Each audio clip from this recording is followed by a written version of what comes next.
halkan waxaan ka salaamayaa ummadda Soomaaliyeed ee ku hadasha afka Soomaaliga ee degan wadankan Denmark channelka yagan Jeegan channel TV waxaan maanta kaga faa'iideysanaynaa luqadda Danishka luqadda Danishka way adag tahay markii oo la baranayo sababtay tahay waqtiga wadankan soo galay iskuulka luqadda markii aan galay waqtiyo waxaan la soo kulmay waqtiyo adag qofku sida uu hadlana aad ba hadii jaro adkaataa sida darteeda ayaan su'aalihii koowaad ee Danishka la iska weydiinay hadalkii ugu horeysay bilaabkii ugu horeysay aan maanta daarna Jeegan channel barta u soo saarnay si aanu dad badan oo iminka wadanka soo galay oo ku cusub aan de wadankaba biliye laba iyo joogada waxyaabo aan ama 6 bilood iyo aan u soo dhignay channelka yagan soo ugu fiirsadaan oo luqadda ugu fahmaan wixii Ilaahay ka garansiyo annagana wixii maxay alla naga garansiyo aan idin sheegana luqad aadan lahayn markaad baranaysana way adag tahay sababaha kalifay in agtaagtaana waxay tahay adigu qof weyn baa tahay wadankaaga ku soo weynaatay luqadaadii baad soo baratay luqadan hore wadankiina looguma dhigo dadkan luqadii marka wadanka timo adkaanaysaa sidaa darteeda ayaa had iyo jeer waxa dhacda xitaa turjubaanada ku turjumaya inaanay badankooda luqadda si fiican u fahansanayn oo ay luqad hadallo badan ka lumaan sidaa darteeda ayaanu maanta idin doornay inaanu maxay aanu hadalladii ugu horeysay magaca iyo wixii la mida aanu bartan soo saarno si idinkuna balaad noola fiirisaan daawasho wanaagsan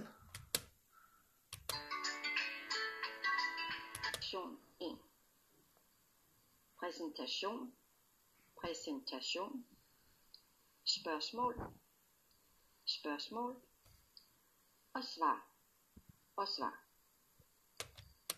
Su'aalaha iyo jawaabaha ugu horeeya. Vi starter med spørgsmål.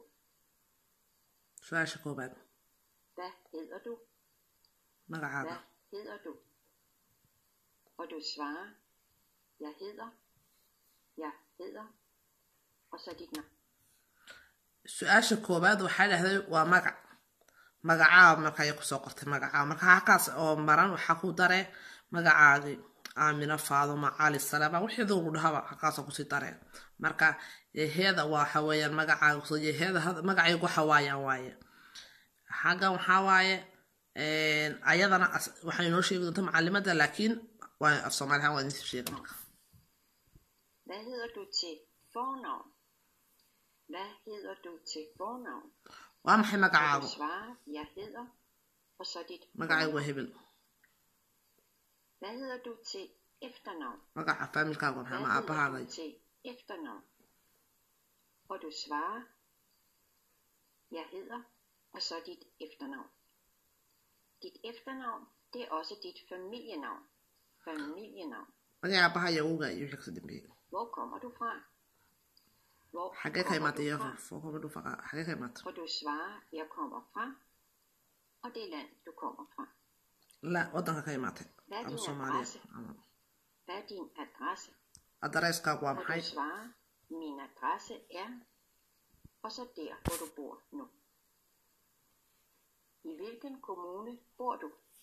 Kommunkee degan tahay? Macna degmadee degan tahay? Og du svarer, jeg bor i, og så den kommune, du bor i.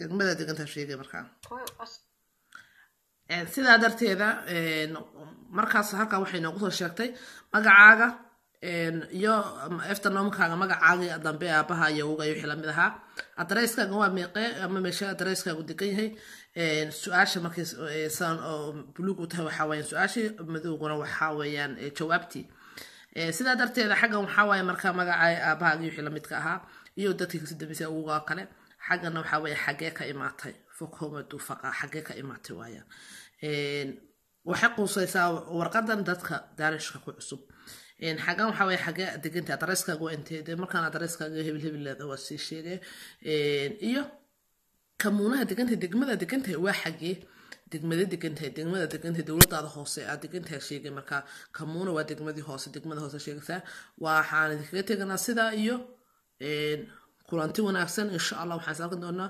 week maanta waa isniinta insha Allah saaran doonaa aad baan salaamina